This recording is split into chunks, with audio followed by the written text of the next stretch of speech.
Porque lo tengo a Roberto Kachanowski, que es un conocido economista. Roberto, soy Luis Novarecio con Rubén Rabanal, te saludamos. ¿Cómo estás?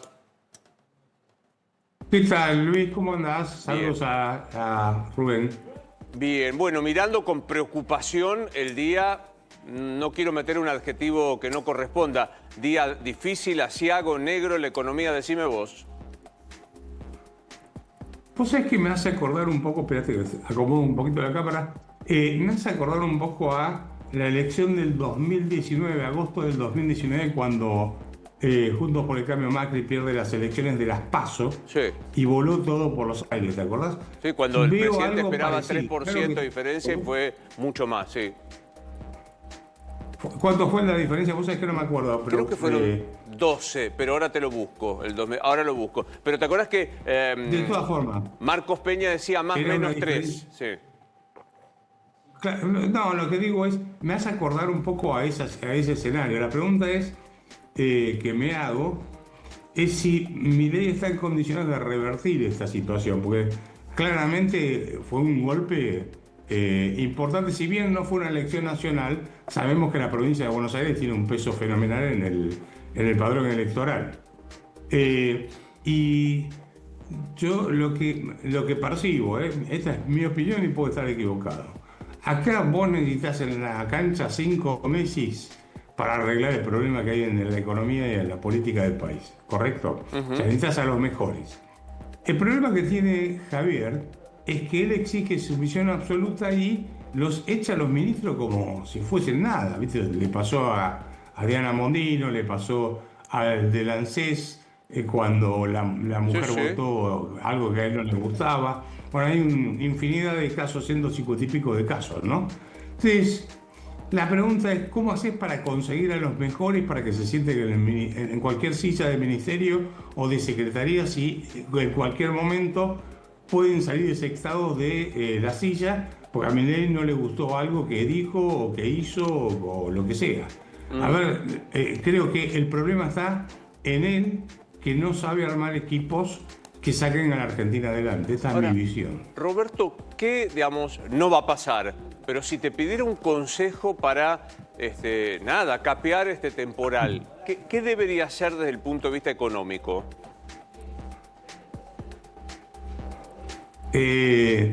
Bueno, como vos bien dijiste, no lo va a hacer, así que estamos así, digamos, haciendo ciencia ficción, ¿no? Sí. Es que lo que pasa es que no es una medida. Acá lo que tenés que hacer es un plan económico. La Argentina se está manejando como una mesa de dinero.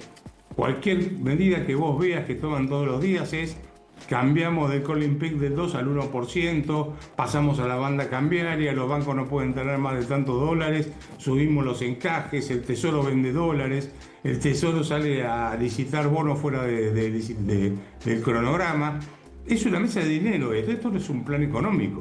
Acá lo que tenés que tener es una reforma laboral, una reforma impositiva, etc.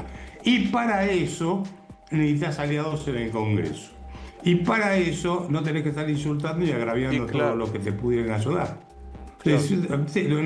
Yo no le encuentro salida. Si él lo cambia de personalidad, cosa que dudo que se pueda cambiar de personalidad a la edad de él, tenés un problema serio.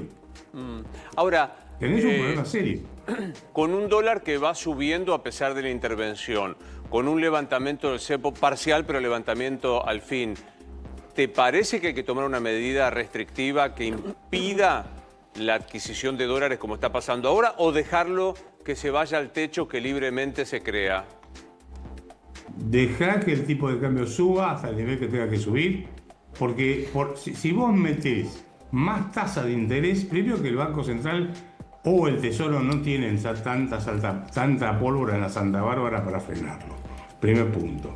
Segundo punto, vos podés subir la tasa de interés hasta donde quieras, pero el mercado ya te dijo, la otra licitación no esta, sino la anterior, cuando no pudieron colocar todas las letras que tenían que colocar y pagaron el 69% de tasa de interés, te dijo: mirá, no me interesa cuál es la tasa que me pagué, no quiero tantos bonos tuyos, ¿sí?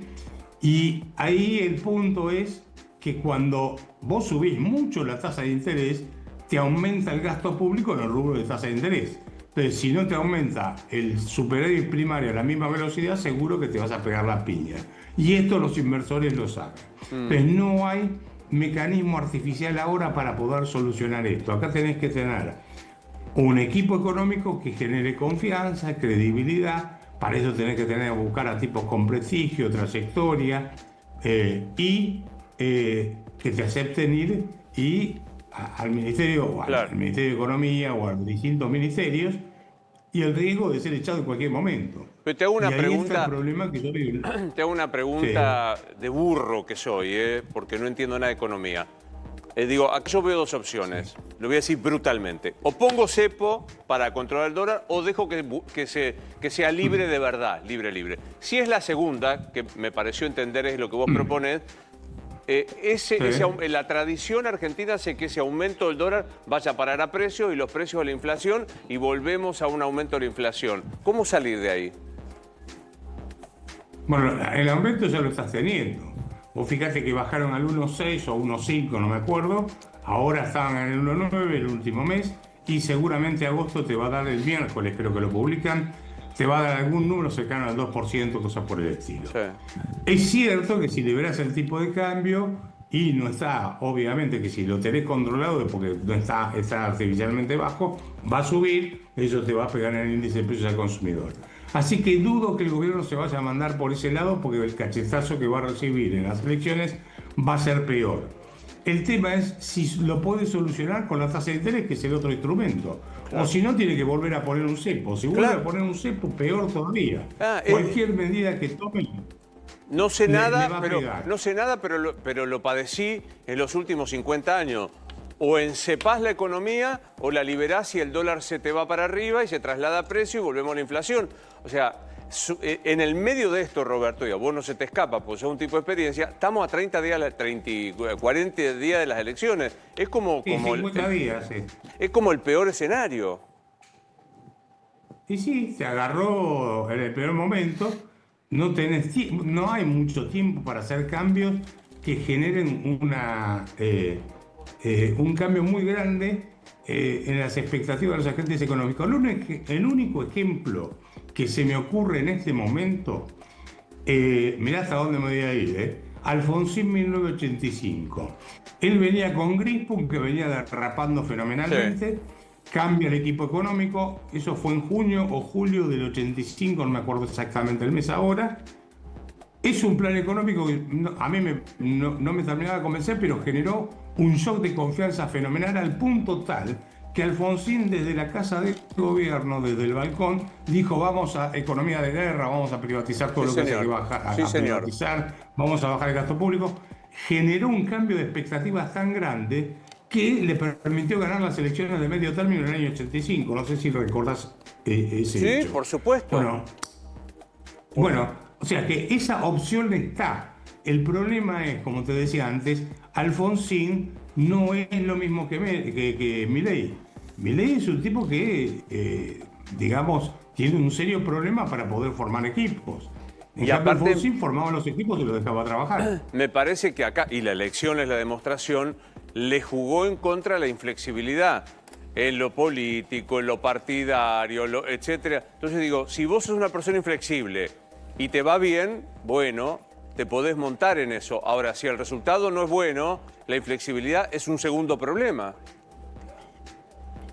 Mira, déjame que salga un segundo de la economía y acordate, fíjate lo que pasó con Luis Juez. El que salió a repudiar esos dichos fue... Francos. El jefe de gabinete. ¿Cómo? Francos. Sí, el jefe de gabinete, sí. ¿No es cierto? Entonces, ahora, el que tendría que haber salido a repudiar eso era Milei.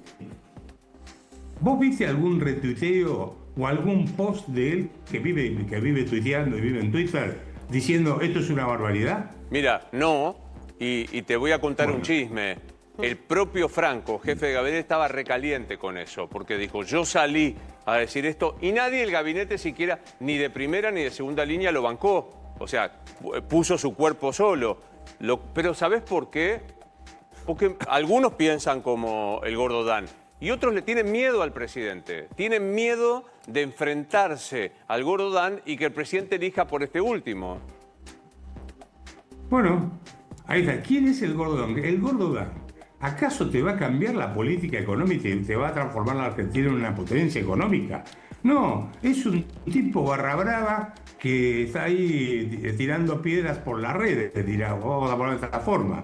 Pero no es ninguna luminaria con que me digan, no, a este no lo puedo perder porque realmente es el Messi del equipo. No, es un tipo donde inclusive los ministros, el ministro de Economía y su equipo económico van a hablar ahí a ese programa que es deplorable desde el punto de vista periodístico. Esa es mi opinión, no tenés por qué compartirla, obviamente. Deplorable con los insultos, las agresiones, etc. Los ministros van a hablar ahí para comunicar sus políticas económicas.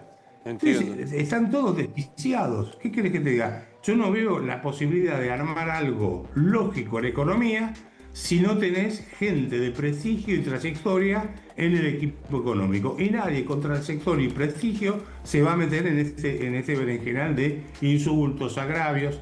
¿En qué terminó la revolución o la batalla cultural de Milei? En insultar a todo el que opina diferente a través de las redes y en defender todas las políticas intervencionistas que está haciendo el gobierno de Milei. Porque vos salís a decir, che, tienen que liberar el mercado de cambio. No, sos un cuca, va a explotar todo. Que defienden el intervencionismo al final. Es de loco lo que está pasando. Tratando de traducírselo al laburante que nos está viendo, o al ama de casa que está escuchándote, o a la pequeña y mediana empresa que está viendo el programa, ¿qué panorama le ves? Sí. Y de acá a las elecciones vamos a ver cómo reaccionan hoy, ¿no? Pero tal vez hoy tenés lo que los economistas llamamos un overshooting de los mercados, se disparan demasiado, después se bajan un poco, pero yo no veo que la economía vaya a tener un nivel de actividad razonable, va a entrar en un proceso más recesivo todavía, sobre todo por el nivel de tasa de interés que tenés. Eso, Roberto, ¿cómo te va, Roberto? Buen día. Rubén, ¿cómo andás? El tema es la tasa de interés, y venimos diciendo desde el principio del programa, y el miércoles ahí tenés un test importante, ¿no? Digo, el mercado viene duplicando. Son como 8 billones creo que vencen el miércoles. Pero el mercado viene doblándote la apuesta continuamente con la tasa siempre para arriba, nunca vino para abajo. Bueno, ahí tenés el tema que yo coincido con vos, no creo que le vayan a bajar la tasa de interés. En el mejor de los casos quedará en el mismo nivel. 80%, ¿cuánto fue la última tasa? 80%. La real como 80%. La real fue como 80%. Ahora, lo que está pasando, yo no sé si tenés la misma información, yo lo que sé es que hay empresas, suponete que vos me vendés tela a mí para que yo haga camisas, ¿sí? Entonces yo que te tengo que pagar a vos a fin de mes, y te digo, no, mira, te postergo el pago 30 días más porque no tengo caja, te invento algo. Y con tu plata me coloco a tasa, ¿correcto? Entonces estás rompiendo la cadena de pagos y eso está entorpeciendo muchísimo el proceso productivo. Esta es la información que yo tengo de hablar con las es lo que empresas. dicen las pymes. Las pymes dicen, viene un proveedor y me paga 60 días y el cheque lo tengo que guardar en la caja de seguridad para ser elegante en la explicación, porque no puedo ir a otro lado. Claro. Entonces, por eso te digo, manejás la economía como una mesa de dinero en vez de estar apuntando a la actividad económica, que es la que te va a generar puestos de trabajo y mejorar en algún momento el salario real. ¿Quién te va a invertir ahora en la Argentina con esta incertidumbre político? No, claro. Pero la única forma que tenés de crear Roberto, el informe de Morgan Stanley de esta mañana. Señores, hace una semana les dijimos que miraran a Argentina, que era una buena opción. Ahora cambiamos, esperemos. Lo acaba de decir Morgan Stanley en un informe a sus clientes hoy a la mañana, en Nueva York. Pero no es solamente en bonos. La pregunta es, ¿alguien te hunde una inversión para crear puestos de trabajo, etcétera? Yo creo que va a ser muy difícil que alguien venga en este momento, va a esperar al 26 de octubre, y si el 26 de octubre vuelve a tener un fracaso el oficialismo, vas a tener 2 años que van a ser muy complicados. Ahora, mi pregunta... Porque... Sí. No sé cómo funciona. El dólar ahora está promedio 1.450, más o menos así. ¿podemos saber si está interviniendo a esta hora el Tesoro o el Central? No sé, o se sabe recién en la jornada vencida. No sé cómo funciona esto. En general es un número que lo sabés más hacia el final del mercado. Sí, que cuando se ve... Como para saber si este 1450 es de verdad. No es que dicen intervenimos en tanto. Se mira el balance y de acuerdo a cómo cierra el balance y tenés el día, te queda claro. Pagó tanto por esto, tanto esto. Esto es intervención. Porque pienso en la hipótesis que planteaba Roberto Kachanowski. Dejalo libre al dólar y veamos a dónde se estaciona. Ahora digo, no sé si este 1450 es libre o está apretado con más las tasas con la intervención del Tesoro.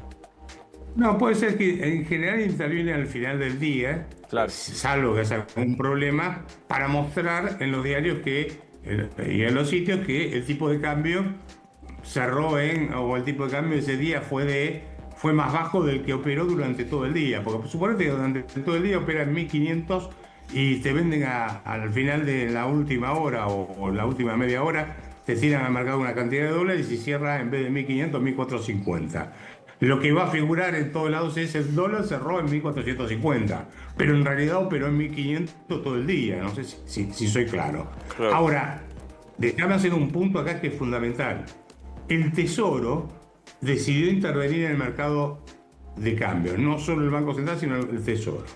Pero el Tesoro no informa cuánto vende ni a qué precios vende. No hay un informe diario. Claro. Los dólares no son de Caputo, de Kirchner o de Milei. Son de la gente, son recursos, son fondos públicos. Y sin embargo no te informan. El Banco Central te informa, hoy interviene o no interviene. Viste que salen en Twitter, te ponen los datos. Roberto, el Tesoro maneja la plata como si fuera de ellos. Dame un segundo que tengo una información urgente económica. Urgente en A24.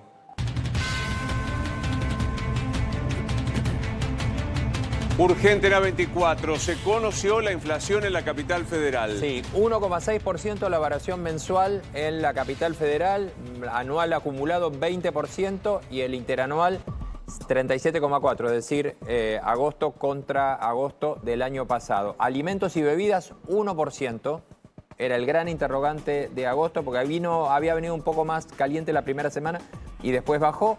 Te diría lo más son servicios financieros, seguros y todo eso, es lo que terminó de complicar. Y después transporte, que hubo subas, recordemos, hubo subas en el boleto colectivo. 1,6 estaría unas décimas incluso por abajo del nacional. Sí, profe, no, le quería consultar. Yo quizás tengo mala memoria, pero me da que es medio punto menos que la de julio. Sí, claro. Sí. ¿Qué te dice este número, Roberto? Me sorprende, te digo con toda sinceridad, ¿no? Yo no sé si no hubo aumento de tarifa de los servicios públicos. Habría que ver el desagregado, ¿no es cierto? No lo tengo acá. Y en transporte hubo, Roberto. Transporte subió 3. ¿Cómo? Pero transporte subió 3 en la ciudad. A partir del 1 de septiembre. No, pero también hubo el mes pasado. No, porque ese es de agosto. Esto es agosto, sí, pero hubo suba en agosto y es cierto lo que dice Mercedes, también hubo suba ahora, dentro de los aumentos de septiembre está el boleto de colectivo y de subte, pero también hubo el mes pasado. Bueno. Puede ser que haya habido bajas en alimentos, no lo sé, tendría que mirar el número. Alimentos 1%. Muy bajo. Bueno, Roberto, como siempre, gracias por ayudarnos a tratar de entender, porque entender el momento político argentino no es nada sencillo. No tenés como una despedida casi más personal. Decís, qué cansancio repetir y repetir los errores, ¿no? Me recibí en la Universidad Católica Argentina de economista en el año 1980. Sí. Desde ahí siempre trabajé en forma independiente. Así que vi varias de estas. Y vos sabés que me aburro de escucharme a mí mismo cuando hablo de economía ya directamente. Claro. Tenés razón. ¿Viste? Porque es como ver siempre la misma película. Total. Siempre lo mismo. Viste que ustedes los economistas dicen que hay un intangible, que es la confianza, la credibilidad. Deberíamos ya decir que hay otro intangible, que la soberbia también desbarata la cuestión económica, ¿no? Totalmente de acuerdo. Vos sabés que tuve muchos problemas con el joven presidente. Vos también lo tenés. Sí, así claro. Que no te hagas el distraído. Se peleó con todo el mundo. Pero la verdad es que la soberbia te lleva a no tener a los mejores al lado tuyo. Ese es el problema de fondo. Nada menos. Y si no tenés a los mejores, estás frito. Compartimos, entre otras cosas, aparte de ser argentinos y de que yo cuántas cosas más, de tantos años que yo lo molesto para entrevistarlo, el raro privilegio de que a veces no podemos estar sentados en lugares donde aparece un servidor público. Pero bueno, no importa. Te mando un abrazo. Sí, es cierto. Y no nos podemos sacar selfies, ¿eh? No hay- Oh, guarda. Qué no. tremendo, tremendo. Te mando un abrazo. Es tremendo. Chao, hasta luego. Hasta luego.